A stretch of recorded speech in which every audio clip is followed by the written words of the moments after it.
It's Colleen. Hi, it's Kate. And it's Megan. And we're the Three Scheme Queens. Join us each week as we take turns presenting a brand new conspiracy theory or mystery. From shadowy cover-ups and unexplained events to viral rabbit holes, we bring the tea, It's piping. the facts, and the tinfoil crowns. Join the conversation, laugh along with us, and question everything. When it's all over, we'll tell you what we think, and we'll try to prove it to you. So grab your drink, hit the follow, and tune in every Tuesday.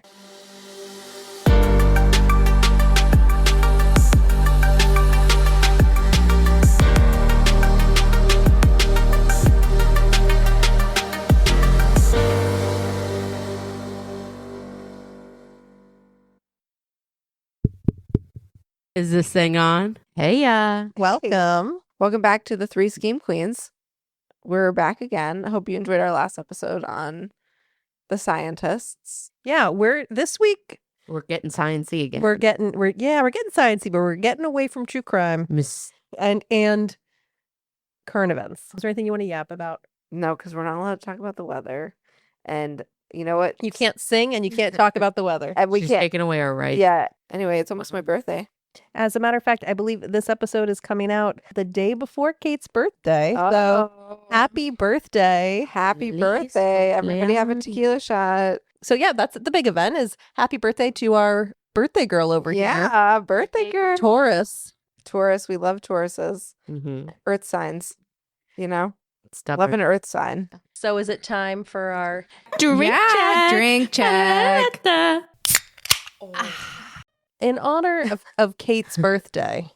I don't know if you guys know this, but Kate loves a bee. Oh, she does love bees. I do love bees. She loves Earth. She's a Yeah. big idea girl, so she has a lot of big ideas, and one of her Mhm. big ideas is to have her own beehive. Yeah, Mm. that is a dream. Maybe someday on our compound. Maybe. I But think we could do bees. I think bees are easy, honestly. Actually, my mom tried to do bees, and they're not easy. You know what? Also, I will say bees are probably easier down here because the winter's not as harsh. Yeah. My mom's bees never made it through the winter. Yeah, She you got to get it. accidentally starved them the first year, and then the second year we think they didn't get warm, and then the third year they flocked to a different nest. Oh. All the bees left. Oh, well, then their queen must have died. Yeah, I guess. Yeah, I don't- because, they never leave the hive unless the Yeah. queen dies. And And then then they one- always need a queen, and and that's then- what they have to go get. They also got too hot because they were flocking outside of their thing. So Do they bees not have are enough hard. water? I don't know. Bees are hard. She Uh, got honey though. I mean, Kate, I can't wait to see your harvest. I'm proud of you in the garden, but you do have a history of getting excited about something. Yeah, but you know what? It's because if things have a lot of steps, I don't want to do them. She talked about sourdough for 6 months. And I don't got a know whole any kit. girl who eats and loves bread like Caitlin. And I put got in her a her whole shit kit. She cake. didn't follow through on that. No, I didn't follow through, but I'll tell you why. I can never figure out the timing of it. And I honestly could not figure out the timing.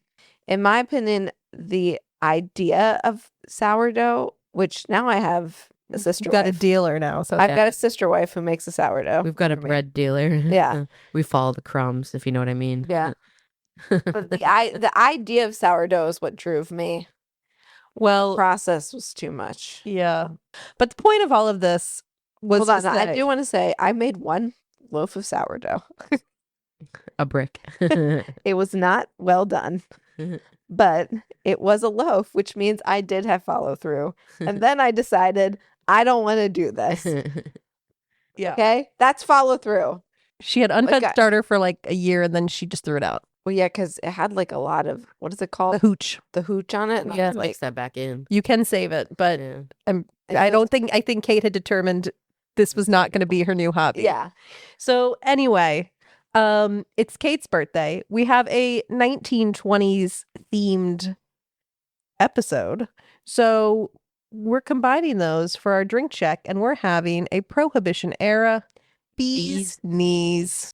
It's No. good. It's gin and honey and lemon. Yeah, it's good. Yeah. Colleen I added seltzer water. added seltzer, shocker, and I subbed vodka for gin. So we're all having a slightly different version of the same drink, but Kate, of course, is having the The OG. bee's knees. I feel This like- is the bee's knees, if you know what I mean, Maggie. So that's what we're having. And let's get into it, shall we? Mm-hmm. Between 1918 and 1920, the Spanish flu killed 50 million people worldwide. Pause. You know who was killed by the Spanish flu? Edward Cullen.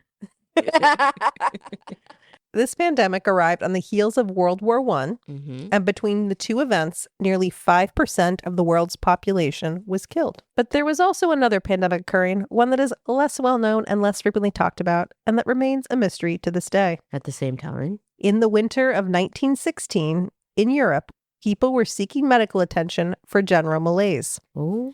At first, it looked like a mild case of the flu, with fever, headaches, and fatigue. Many would recover, but some would begin exhibiting tremors, and many slowed down mentally and physically until they were completely immobile despite being conscious and alive.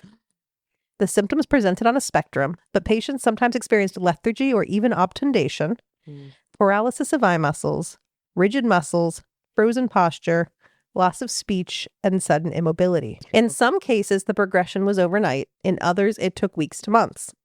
Doctors called it encephalitis lethargica, but no one really understood it. Some patients slept for days. Others stayed awake, trapped inside their bodies that no longer moved. Oh my God. What? Hundreds of thousands of people lost the ability to walk and talk. And then in 1928, new cases just stopped appearing. By then, however, there had been more than 1 million cases, and half of those had ended in death. You know what it sounds like? Jillian Barr. Gillian Right. Guillain Barre. Yeah. You know what I mean. No, that was good. I'm not wrong, though. It does sound like But yeah, that sounded like Jilly. Let's be clear. Those that did survive often developed a post-encephalitic Parkinsonism, Oh, leaving them rigid, slow, and unable to move normally for the rest of their lives. So what was this disease? A viral pandemic? A post-war complication? Something we still don't fully understand? This week we're diving into one of the most unsettling medical mysteries in modern history, encephalitis lethargica, also known as the sleeping sickness. Here are my thoughts already. Yeah. I'd like to know the age frame of people affected. That- I'd like to know All ages. All ages. What environmental toxins have they been exposed to? and Um, then when it ended, was there some other type of vaccine created like around the time frame of it not stopping? And have we never seen it ever again? We've literally never seen it again. my question, so encephalitis, was there actual like, Proof. well, yeah, proof that it Doing was like lumbar punctures. inflammation of your brain? You guys, I have answers to most of those questions. And you're sure this is They separate died. from the movie where they throw a ball and they catch it? That is, but that's not the same as Brain on Fire. Oh, Okay, I'm talking about the one where they Yes, catch we're the talking ball. about the same one. What movie is it? The Awakening. I've seen it a few times. It's really good. It's Robin Yeah. Williams. He was the doctor. Yeah, and it's based on a true story, but I'm going to talk about all of that. They kept their instincts. They're frozen, But if you throw, they but hit. if you like threw a ball at him, he'd catch it.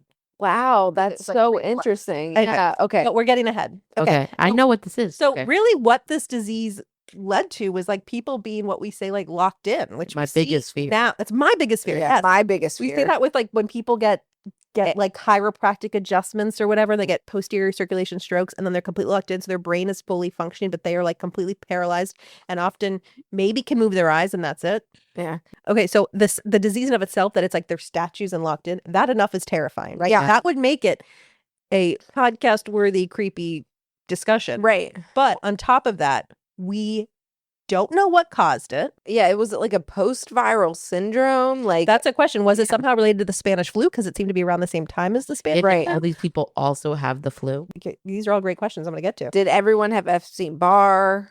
Yep. Was it Oh. an autoimmune reaction? Was there some, like you guys mentioned, exposures? Was there some Yeah. kind of like neurologic pathogen? Right. So again, terrifying disease that people were frozen for decades. When you say frozen, were they able to breathe on their own? Like, Yeah. was their Yes. diaphragm? They were able to breathe and they were able to, like, you could feed them and they would like instinctually swallow, but they're just like sitting in chairs, like catatonic. like catatonic. Okay. Yeah. Okay. Okay. All right. And all right. I'm it was picturing. I'm all- tracking. All ages, like young people and old people. It was all ages. Also, like, okay, we are 3 healthcare workers. Yeah. We all just survived a pandemic. Yep. Mm. Wild. Other than you see in the movie, Colleen, Yeah. did we ever learn about this in school? No. No. Have you ever even heard of this? No. when you said sleeping disease, I feel like I had heard of it in some form, but that's it. Just the term. I want to say I watched the movie in school, though. Oh, In okay. high school. I just feel like decades of education, and I don't believe I ever heard about this huge global outbreak that occurred, which might have just been because while it was massive, it was not quite as massive as the Spanish influenza, which kind of occurred at the same time. So maybe Yeah. that just kind of overshadowed it. But I'm like, weird. This disease is weird. The fact that we don't know about it is weird. The fact that, in answer to your question, have there been cases? There hasn't. There have been cases. Oh, there have. Cases still pop up today, but it's like one a year. Oh my Oh my gosh. So Fear unlocked. Oh my yeah. God. So this pandemic ended 100 years ago. We don't know why it ended. We're still kind of getting some very Wait. rare cases, So they have been popping up to date. but like one a year. So I feel like there's not enough. No one is like really invested in researching this because it's like the pandemic happened, it ended, and then it was like, okay, not an active issue anymore. And so then we just have like one or two cases a year that But pop up. Why? Why so many? This is That's all part of the mystery. And we don't know where it came from or where it went. Was there like a pathogen that mutated? Did it just die out? Did something about our environment change? These are questions. And they were scattered over the countries. Like it's not one particular area. Yeah, it started in Europe, but then it moved. And so, yeah, you'd think if it was like an environmental thing, that's weird. That Yeah. Right. That it like But there was no common denominator. did some bug like migrate, like get on a ship and migrate, Like you a know? bed bug or Like something. the Chinese lanternflies, you know? So let me start Yeah. with just telling you a little bit more about the disease. Okay. The diagnostic criteria for encephalitis lethargica is an acute or subacute encephalitic illness, which Kate pointed out, encephalitis just means inflammation of the brain.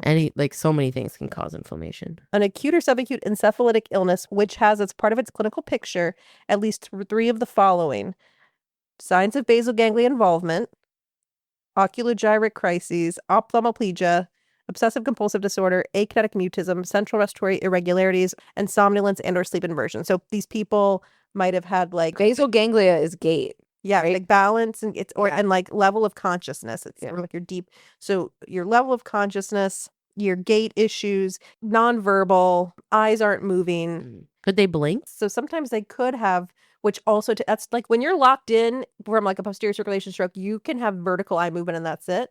And this seemed to have more of like a horizontal eye movement. Like they would look side to side maybe, but like they weren't Okay. really, like some of these nurses said it was like you would just be walking and this patient would be frozen, but they'd be following you. Oh my. Oh, that is so creepy. That's some horror movie. So Yeah. I would never work at night. Well, do they sleep? Are they always awake? well, they get sleep wake dysfunction. Okay. Yeah. Okay. They're all delirious. In the acute phase, the patients will present with a prodrome of flu-like symptoms, including headache, malaise, like generally not feeling well, low-grade fever, Uh-huh. and then they would get this rapid onset of neurologic symptoms, and there were 3 subtypes. So the most common subtype was somnolent ophthalmoplegic. So these patients got extreme sleepiness, confusion, delirium, had abnormal eye movements. About half of them died, but those who did survive tended to have a full recovery. They didn't have kind of the long-term. Sounds like mono. Well, a Well, little it sounds like a lot of severe. things. It sounds Yeah. like myxedema coma. It sounds like mono. It sounds like The sleepiness. Guillain-Barré. It sounds like those types of like Yeah. polio. There's a hyperkinetic subtype where the patients got manic and had involuntary twitching, Like Ooh. tetany. hallucinations, pain in the face and limbs, and circadian rhythm disruption. So again, Sleep sleep problems. just like That sounds like mania, tetany. See, this is weird. This is very odd. And then there was a amniostatic akinetic, which is like rigidity and lack of movement, and you got like the Parkinson's mask. The mask Okay, face okay. got no emotions. Okay. So these were sort of like the 3 subtypes. So you would get this rapid onset of one of those kind of clusters of symptoms. Okay.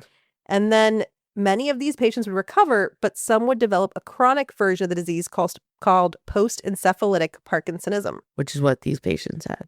Yes, which is what the like patients in the movie you're talking about. Yes. Those patients had. So that's when these patients would be unable to initiate movements, but could be prompted into movement through reflexes or posing. So they could sit in a Through chair. all. If you threw a ball, they would catch it. That's what we saw in the movie, The Awakenings, we're going to talk about. Or if like they're sitting in a chair and you like lift their arm up, they'll keep their arm up.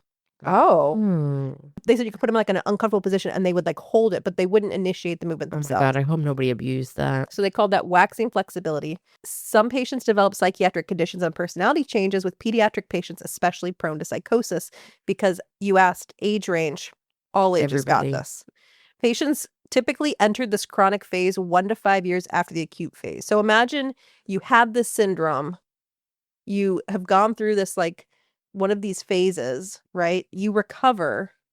And then like 5 years down the line, you develop this post-encephalitic Parkinsonism Mhm. and you're back in this like locked in state. That is so weird. So generally, again, it was 1 to 5 years, but they said that there were cases where it developed as soon as 6 months or as late as 30 to 45 years later. It's, I wonder how long it took the scientists to connect it to that original acute phase, if it happened decades after like that. You would that think in- that they had records. they do have records. Yeah. So I'm going, Paper. yeah, I'm going to, somebody did a study. Someone did a retrospective study and I'm going to talk about it. Okay. Okay. No, I meant like Colleen. Oh, yeah. They yeah, you how- knew that she's like Yeah, but like 5 years later. Okay. no, she said 40 years, right? No, oh, I said that, well, in very rare cases, we've seen it as far like as 45. that is a huge gap that I wouldn't even But correlate. generally, it was the You know what 1 I to mean? 5 years, 1 to 5 year range. Yeah, but you know what? That's what ID like infectious disease doctors Yeah. do. They're If literally they haven't. they're like Yeah, the detectives of medicine. I and, guess you're like, right. Yeah. especially if you don't like know what's causing it. It's like constant search. Also, do you know who else loves to pontificate? Who? House MD. Neurologists. Oh yeah. Yeah. So, Nerd alerts. mystery number 1, Number 1, where did this come from? a virus. Okay, that's what you're thinking? Fungal. I can't remember what the movie said. I don't think the movie told, but no one knows. The movie really focused on the scientist later who tried to cure this. Yeah. We'll get to, was- that was really the focus. Okay. This is like such a 10% that she's like, I've seen the movie. And now it's like, and they- Multiple times. And they catch baseballs. And they catch baseballs. Yeah. They catch baseballs. I've seen the movie like 3 times. Anyways, 10%. I think to me it sounds like a post-viral syndrome Okay. or like something that So when you say that, though, do you think it's like the actual virus is attacking the brain, or do you think it's like an inflammatory? I think An it's an autoimmune. I think it's an inflammatory response. It Oh. could be, and it could be like when you have Epstein-Barr, and then years later you can get, a cancer. Well, I know at one point in the movie, they were able to temporarily relieve symptoms. So it's something that can respond to something. Like steroid? And I feel like viruses run Okay. their course. You know what I mean? Like, Okay. Wait. IVIG? Yes, what was I saying? Post-viral inflammatory response autoimmune. Yeah. That's Okay, what I and think. that's what well, I've got news for you without me even giving you the facts. The 3 of us are all on the same page. Yeah. Okay. So the leading scientific theory is that the disease was connected to the 1918 influenza pandemic, which makes sense because the encephalitis lethargica pandemic surged like during and after the flu, so they overlapped on the back half sort of. And then as the Spanish flu ended, we had the ending of this pandemic. Right. That I don't know how to say it. I see what you're doing with your hands. Thank you.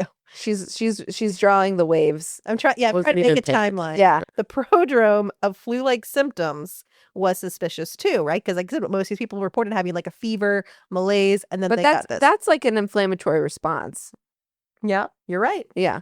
The movement control centers like the basal ganglia would become inflamed, and that would explain the Parkinson-like symptoms, which is not dissimilar to subacute sclerosing panencephalitis, where years after contracting the measles, a mutated measles virus will attack the brain, leading to personality changes, myoclonus, it's like, twitching, seizures, dementia, writhing movements, coma, and death.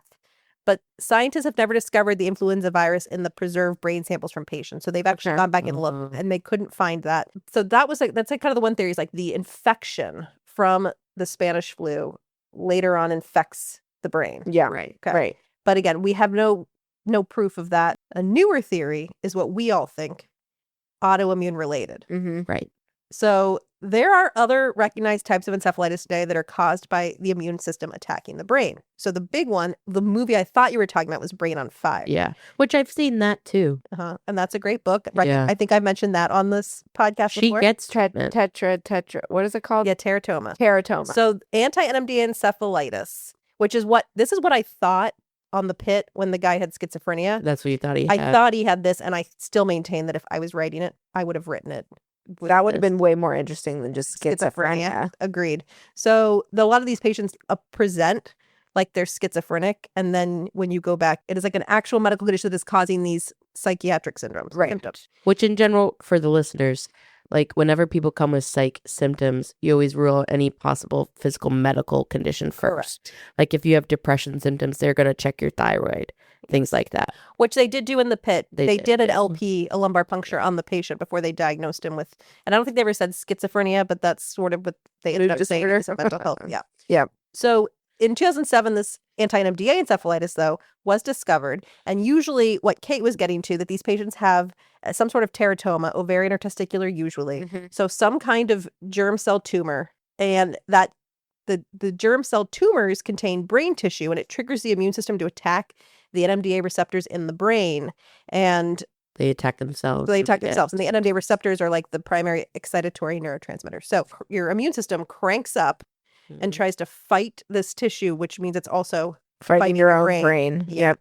And these patients develop inflammation and then present with, again, it usually starts, we would get a lot of patients who were like found wandering naked in the street. So it's like sort of like some kind of weird psychiatric like presentation. Right. That then progresses to cognitive changes, movement disorders, seizures, autonomic dysfunction, if left untreated, death. And the treatment, besides removal of any tumors, is aggressive immunosuppression. And that's different. All of that is for the Brain on Fire movie. Well, it's an anti-NMDA encephalitis, which is a type of autoimmune, which I'm trying to say, I'm just trying to kind of link the comparisons because I think this sounds similar to our theory, yes, that like this is the body's attacking the brain and that's what's causing the encephalitis.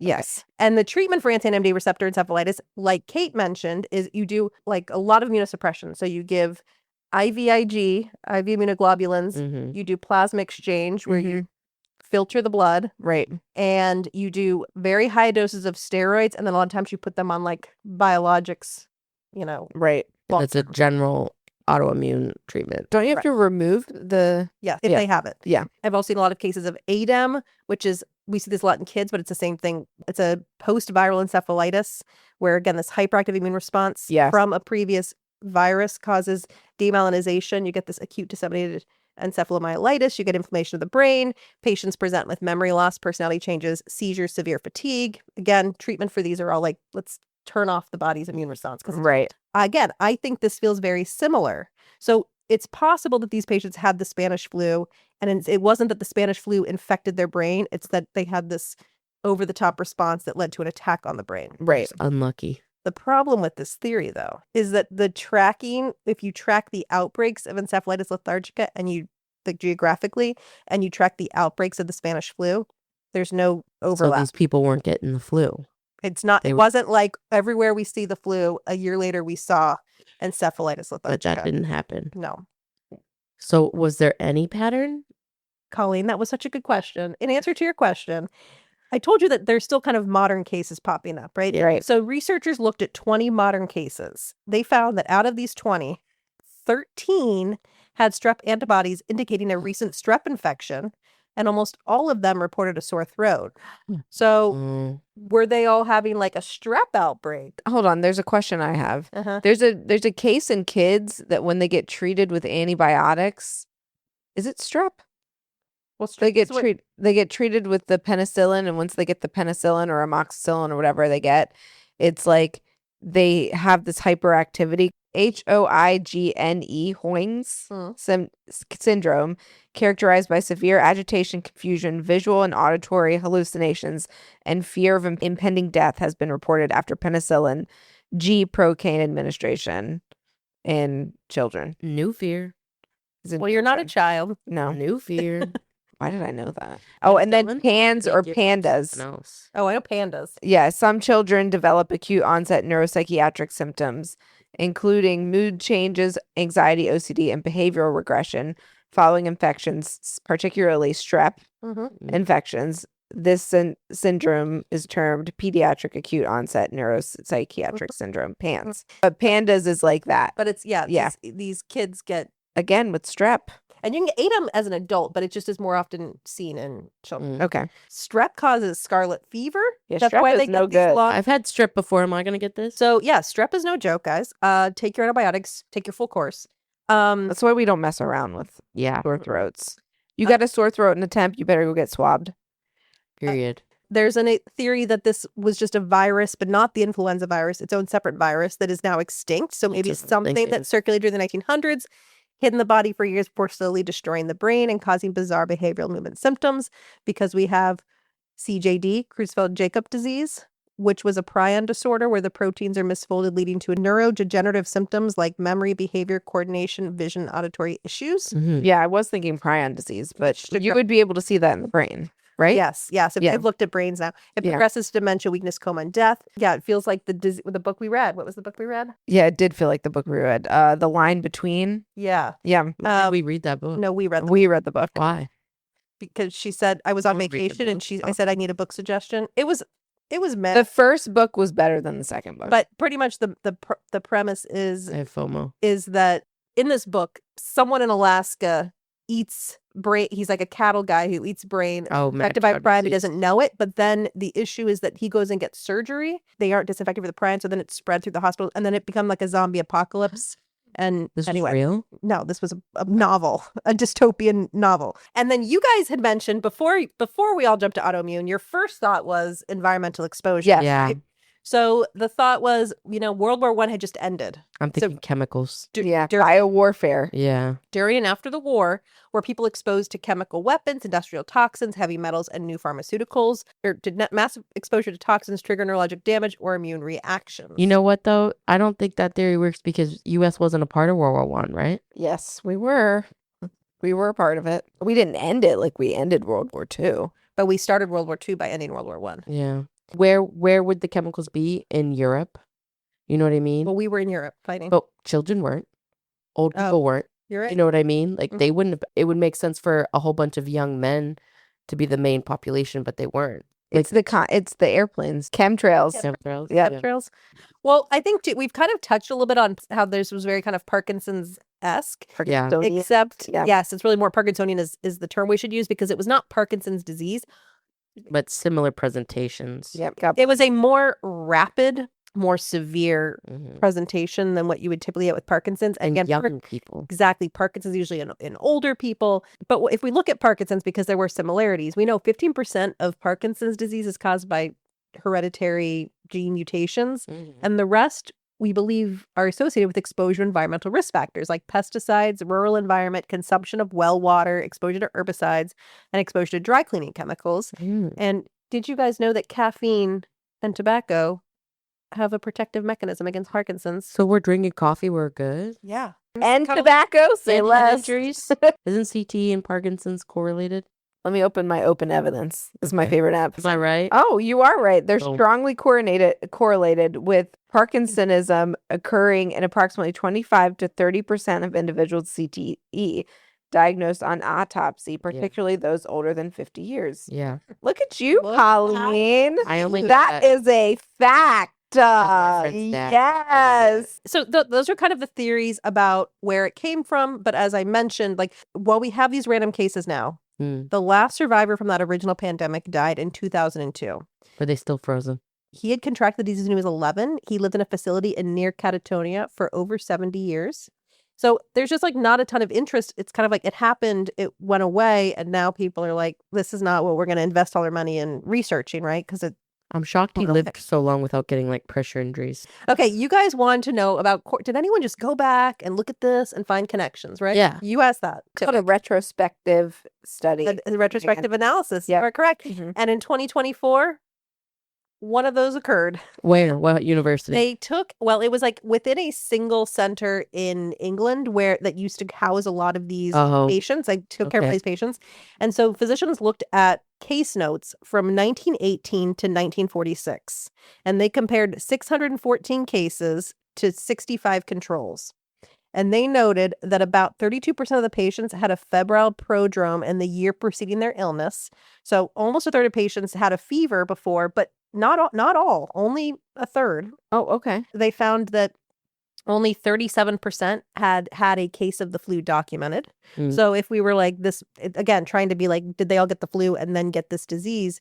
Doesn't sound like it. Mm. And they felt these were statistically significant compared to the control group, the febrile prodrome and the previous flu.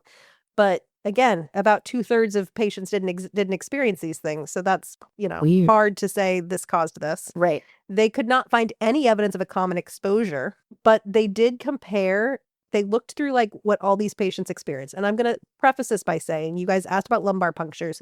They were doing lumbar punctures at this time. Only about 177 patients, less than a third of them got LPs. Anything conclusive in all What of was it? interesting is that almost all of them had clear CSF, and Oh. only 12% had a white count. For the reader, can you tell them what CSF is? Cerebral spinal fluid is the spinal fluid that coats our brain and our spine. A lubricant, if you will. Correct. And when you have like an infection in the It brain, would be cloudy. It would it could be have- bloody, could be cloudy, depending on what is going on in the brain. You might have white blood cells in But there. you would expect with an inflammation of the brain, encephalitis, there would be something. to have white cells. So Yeah. you should see white cells if it was a bacterial infection in the brain. You should see white cells even if it wasn't infectious, but it was just inflammatory. Right. But only 12% actually had white blood cells in their CSF. 12% of the 100-something that they did. though. Yes. And they didn't lumbar puncture every patient. Yep. So that's hard to even say if that's enough data collection. Yeah. And we didn't have MRI was not widely available until the 1980s, so we can't really take that into account. But if we look at the current diagnostic criteria for autoimmune encephalitis, which is what we think it is, Right. Okay. the diagnostic criteria requires 3 of the following to be met. Okay. A subacute onset, meaning rapid progression in less than 3 months, with short-term memory loss, altered mental status, or psychiatric symptoms. Okay. New focal CNS findings, so any kind of new neurologic deficit. Okay. Mhm. Seizures not explained by a previously known seizure disorder. CSF pleocytosis, meaning that there's white blood cells in the CSF, which again, we said most of the lumbar punctures did not demonstrate. Mhm. And MRI feature suggestive encephalitis, which again, we can't We don't really have use it that now. because we didn't have MRI. And then reasonable exclusion of alternative causes. So when they took this study, if we had all this information on these patients, these 600 plus patients we looked at, how many of them would have met diagnostic criteria for autoimmune encephalitis? Right. More than half of them. Okay. And again, I'm like, would that have been even more if we actually had LPs on people and if we had MRI capability? Maybe we would have had more than that. So it seems like we don't have a definitive answer to that question, but my money is still on an autoimmune. Yeah. Yeah. But again, to what? You said that there's still like one a year or whatever. Are Mhm. they doing all of this on, like, do we have anything new from the, Well, Is- yeah. Any other? I mean, linking- honestly, the way I looked up, I was like, how are they treating these 1 to 2 patients a year? And they're treating them with IVIG, plasma exchange, Yeah. anything? high dose steroids. Yeah. Again, which is how we treat autoimmune encephalitis. Like, so if Right. that's where they're seeing the response. Then we can make it. I feel like certain. that sounds. So with But we just don't know what they're autoimmune responding to. hold on. Yes. With modern medicine and the development of medicine, how many people recover after, or is it still the same? They still become catatonic. Yeah. for that reason. I don't know. There were so few cases. I didn't look much into it. I would say there's like videos online of people who have this, and they are like up and walking and Mhm. doing things. Mhm. And it's like they're still having maybe gait issues, but they're not in this like frozen It's not severe. Yeah. statue like they were in the 20s. Mhm. Interesting. Where it came from, we don't know. We have our theory, right? Yeah. Yep. Question 2, how do we treat it?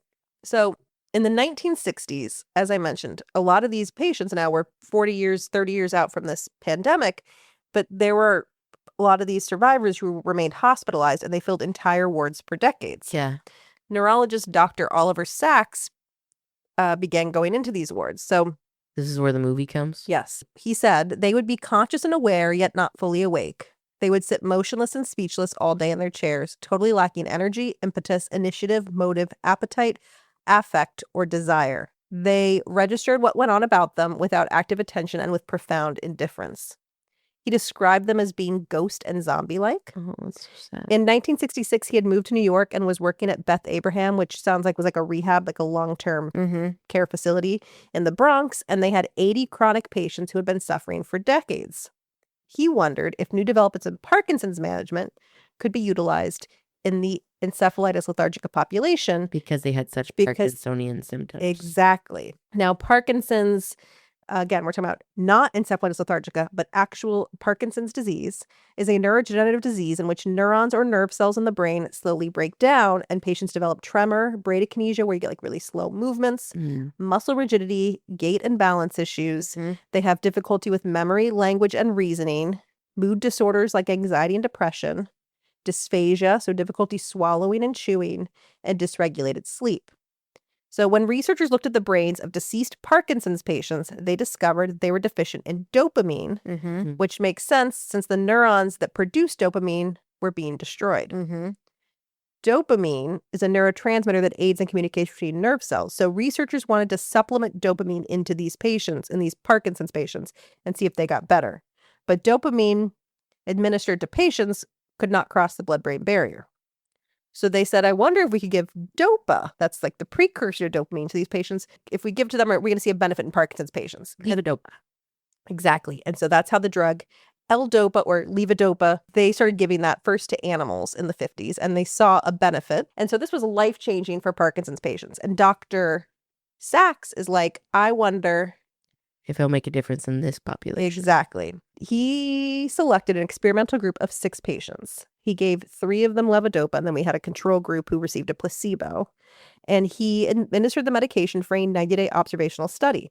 The findings were remarkable. Remarkable.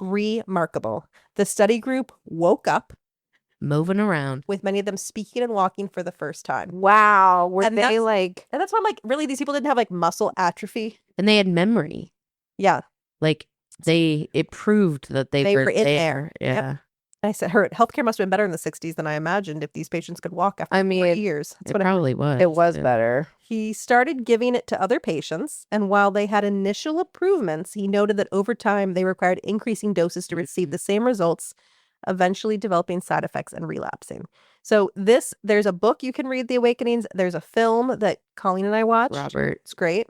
Robert De Niro? It is Robert De Niro and Robert Williams. Yeah. So Robert De Niro plays Leonard, who is like the patient, the most famous case that Dr. Sachs talks about. Because he's young. He was young. Before treatment, he had been frozen in a near catatonic state for decades, unable to initiate movement, almost completely still. He remained alert but frozen in his own body. After levodopa, he awakened rapidly, regaining speech, humor, and sharp intelligence. He picked up life exactly where he left off, but became intensely aware of all the lost time, leading to restlessness, obsessive behaviors, and tics. I mean, it's like this guy was like a teenager when he got sick. And then it's like 40 years later, and you come to, and it's like you just missed. Okay, yeah, but like 12 things that had happened. Yeah. You know what I'm thinking about? Like if you've missed your like crazy phase. I'm thinking about adolescent years. Yeah. I'm thinking about all the things that were invented in the 50s, like cereal, like cornflakes. That's what she's thinking about. And suddenly, like, the breakfast options. Like, that's crazy. So he struggled with impulse control. He experienced emotional highs and crushing lows.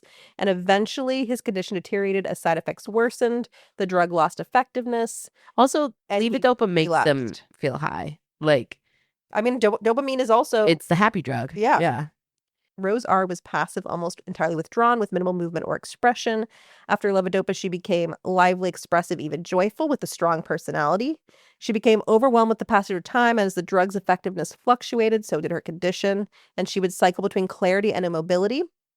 And so she was like very vital after the levodopa. Then as she started to relapse, she became very distressed about like losing that vitality. Yeah. And ultimately she did not sustain her improvement. Sad. Another case, again, there's a whole bunch of these you can read about in the book, but Mrs. O, she was completely immobile and unresponsive. She was able to express what she experienced during those silent years. That's how we know, again, that she was in there. She was fully internally conscious, observing everything, but unable to act. She described being trapped in her own body. But in addition to the burst of energy, she became hyperactive, talkative, and even euphoric, developing a type of mania, fluctuating between periods of normal function and dyskinesia, like involuntary movements. Again, she had these profound side effects, and her improvement was only temporary. So sad. That's so sad. But here is the deal, too. Yeah, like the movie ends and they're all back frozen. Like, Yeah. it's kind of a really sad movie. It's like, yay. You learn about them. And then it's just the struggles that it's not as easy. Like, yeah, Leonard's mother was like his caregiver. And now she's like, what do I do? She's 90, doesn't need me. And then my thing is like, they woke them back up after decades of being locked in, which is a miracle. But then I'm like, is it worth it? Because then they all became so depressed. Yeah, they're like, what they missed. They're like, wait, my husband divorced me. My family is dead. Pros and cons. Yeah. Like, so the story was that like he couldn't get this work published because it was this small single center observational study. So he ended up writing a book about his work. He wrote multiple books. The book Awakenings included the case reports that I kind of touched on. There's more than that, and talked about individuals that he had treated. And then that was adapted into the 90s film starring Robin Williams, Robert De Niro. But I have an update on this. Oh, no. And it's not good news. Oh, no. There was an article in New Yorker in December that painted a different picture of Dr. Sachs. Oh, don't tell me he was abusing them. Well, he was no, but he was a troubled man. He was a gay man. Oh. And his mother told him homosexuality was an abomination. Oh, no. And then she died. So then he was like grieving his mother. He was like all messed up from, hating himself. Oh, no. And he spent a lot of his life living in a celibate state. He went through extensive therapy. And in his journals, he admitted that he had fictionalized or embellished his medical reporting, adding background and details to make for better stories. Oh, no. And adding abilities and depth that patients did not experience. So it's like the way he was trapped in his life, he could see in these patients that were trapped. And then he So it ruins all the data. So he claims that like this patient got better and this one didn't, that is all accurate, and the thing that he altered was more of like backstories of the patients and like to make them more reader friendly, dramatic. Yes. Yeah. His journals described his books as half report, half imagined, and he wrote about the guilt he felt over the lies. But again, he says that the lies were limited to subjective background experiences, but the data was true and was validated by other research.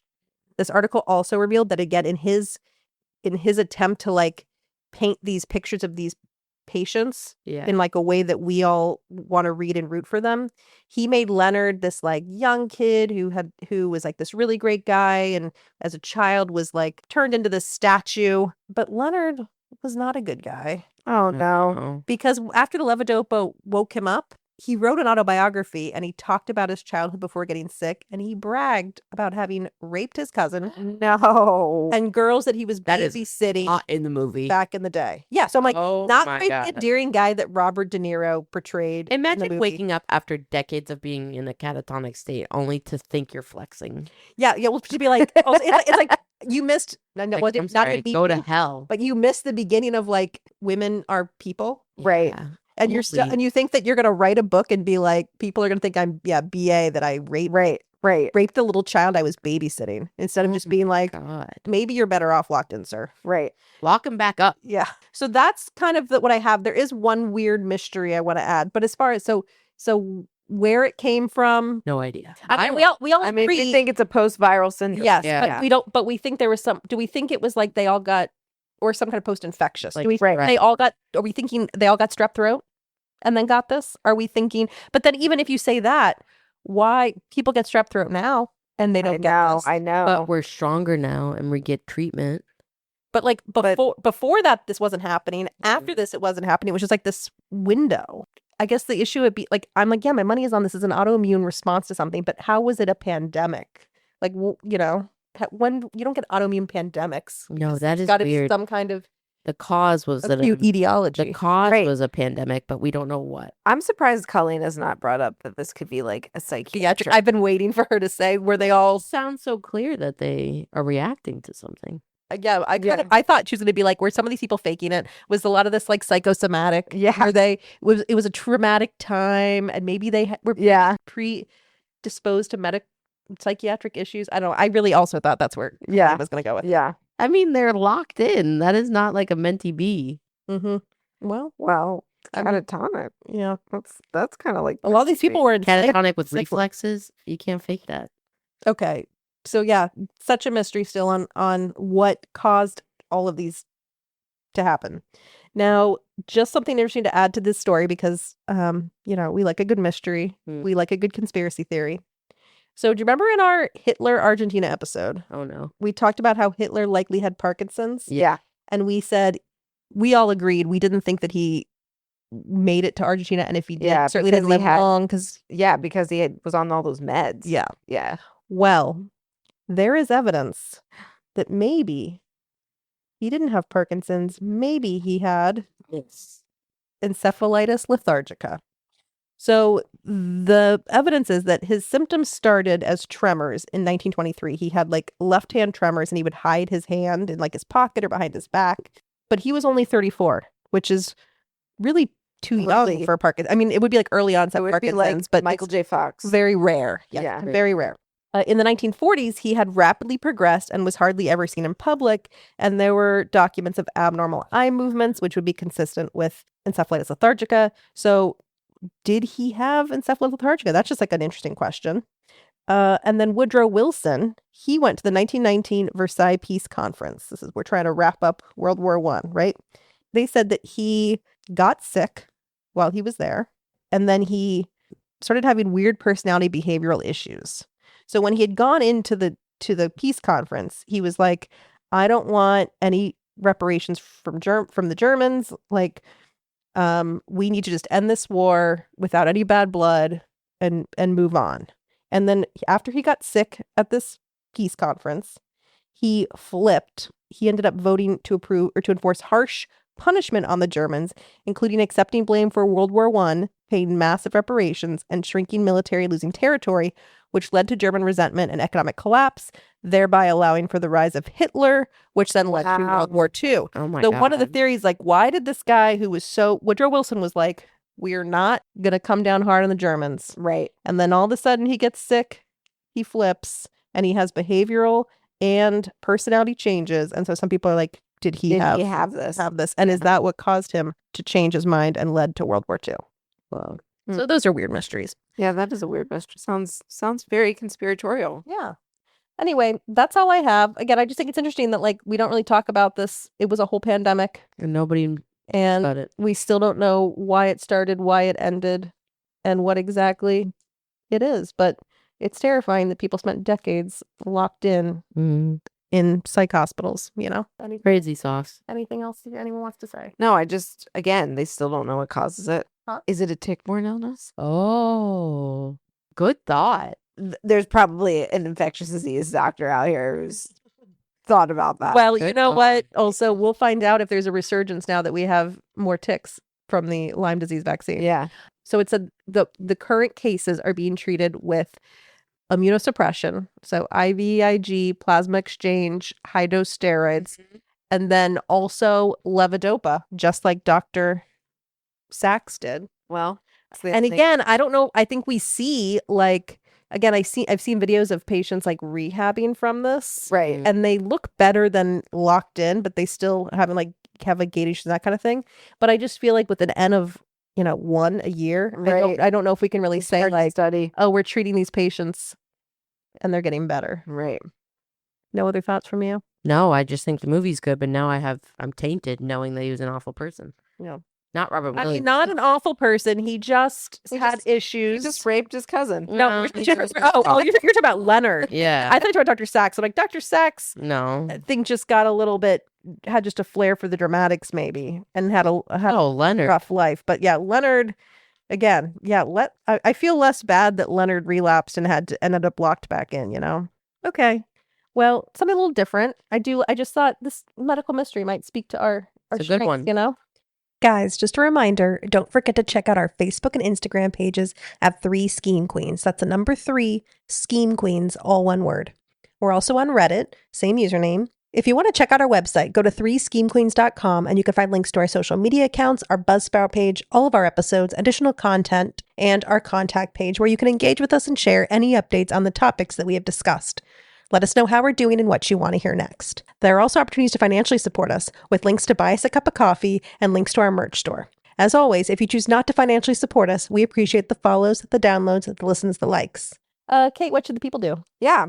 I want you to take out your phone right now and I want you to text 3 people Who are interested in medical mysteries. yes, who are interested, who liked House MD. Yeah. Because this feels very House MD. It does feel very House MD. And after, I would like you to scroll on down, leave us a 5-star review, leave us a comment, share us on your social media platforms. Interact with us on our social media platforms. Send us an email. Send us anything that you want us to chat about. And yeah. Period. And otherwise, we will See you next see Tuesday. you next See ya Tuesday. next Tuesday.